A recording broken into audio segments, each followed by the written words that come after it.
What's going on, everybody? C4 here today, bringing you a new episode of Super Bowl or Bust. And as you could tell by the title, it is the other home for Tony Romo potentially to land in this upcoming offseason. Everyone knows the writing is pretty much on the wall for Tony Romo's time in the great shit state of Texas, or if you live there. But we already tried in episode 1, the debut episode, we tried to put Tony Romo on the Texans. So many people, including myself, thinks it's almost a plug and play. You put Romo on the Texans are gonna be at very least a playoff contender, if not a Super Bowl favorite. And what happened was we went 3-13. We got fired, and we didn't even make the Super Bowl. So we're gonna try another one. We're gonna give Romo one more opportunity here. Maybe we're finding out that maybe in Madden simulation terms, one player is not enough to make a difference. But now we're putting him on the Denver Broncos, debatably a stronger roster than the Houston Texans. As we have Tony Romo starting there, we got C.J. Anderson. We have probably better wide receiver core because running back's probably the same. Anderson, I think, Lamar Miller, both tied at 86. You really have Hopkins is the best, but in terms of overall depth, having Demaryius and Sanders is all right. Offensive lines are about the same, both nothing to write home about. Defenses, on the other hand, I'd say the front four. Yeah, it's pretty close. I give the Houston Texans the edge here in the front four, but the secondary for sure goes to the Denver Broncos. So what we're gonna do here is simulate through the playoffs, or to the playoffs, at least not through them. And if we make the playoffs with Tony Romo at the helm, we will take over and play the playoff run to hopefully get a Super Bowl, or we're gonna bust. So hopefully we find some success here with Tony Romo, giving him another opportunity after a complete failed experiment with the Houston Texans. That was very surprising. I did not see in any way, shape, or form 3-13 being a record with the Houston Texans. I thought even if you simulate with fucking Brock Osweiler at quarterback, you would get, better than 3-13, let alone an 85 overall. That's 11-point difference between Osweiler and Mr. Tony Romo. But maybe Romo doesn't have enough left in his tank.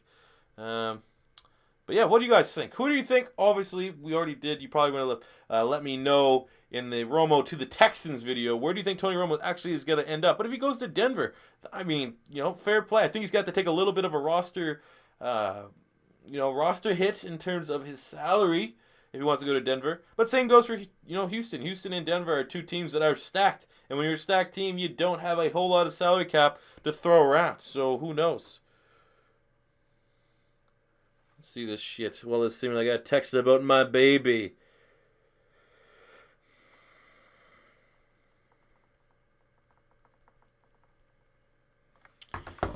I don't know. I honestly don't. Romo's a tough case because if he does stay on the field, he can make either one. Well, I mean, the Broncos, both those teams are already playoff caliber teams. I mean, the Broncos would have made the playoffs if their division was not insane last season. The AFC West wasn't the best division in football. And the Texans kind of squeaked in because their division was probably the worst division in football. But they're still, that defense, without even J.J. Watt, they were still, one of the best defenses in the NFL. And I think now with the emergence of Jadeveon Clowney, that is going to be terrifying going up against the Texans with those two guys. But you look at it, they're younger. I think the Texans have a better future than the Broncos. So the Broncos aren't that young. I mean, Aqib Talib's getting up there in age. Darian Stewart's getting up there in age. Really, their front four outside of Von Miller is, they're not bad. They're pretty good. They're pretty damn good, but they're not, they're not superstars. They're not the same caliber defense that they had when they won the Super Bowl. And I think on the offensive side of the ball, again, Demaryius Thomas, a guy that used a lot of speed. He's getting older. And what happens? Father Time takes your legs and cuts them right out from underneath you, especially for burner wide receivers. And that's what Demaryius Thomas always was.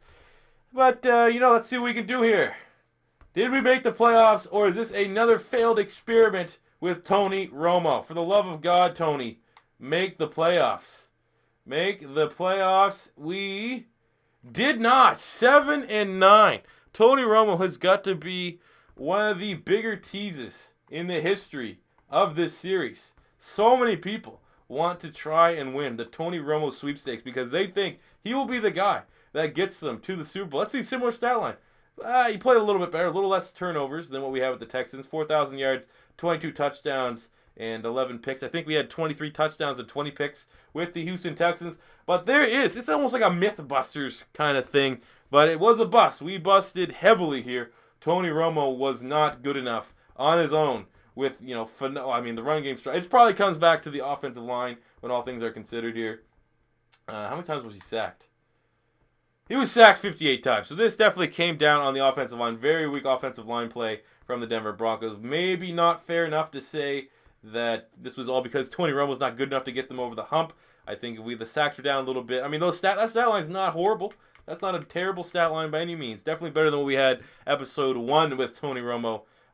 So I guess that's probably it, because I only want to really move Tony Romo. I could simply, obviously, put like a Tom Brady or Aaron Rodgers on the Texans or the Broncos, but that's clear. I just didn't want to do Tony Romo because that potentially might happen in real life. And if you're a fan of these teams, for how realistic and how 100% accurate, almost 99.99% accurate that a Madden simulation is and will translate to what will happen actually in real life, maybe fans of Texans, fans of the Broncos, you may not want to put all your eggs in the basket to get Tony Romo, because it may not bring you the success that you want, that you need, that you desire. Even our defense, man, was a little disappointing.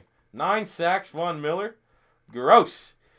All right, guys, so that will do it here for Super Bowl or Bust, where we busted once again. I just recorded this one right after the Texans one, so hopefully this is not going to be just every episode ends in 5 minutes and we find out that what we did didn't work, because then that makes this whole thing fucking pointless.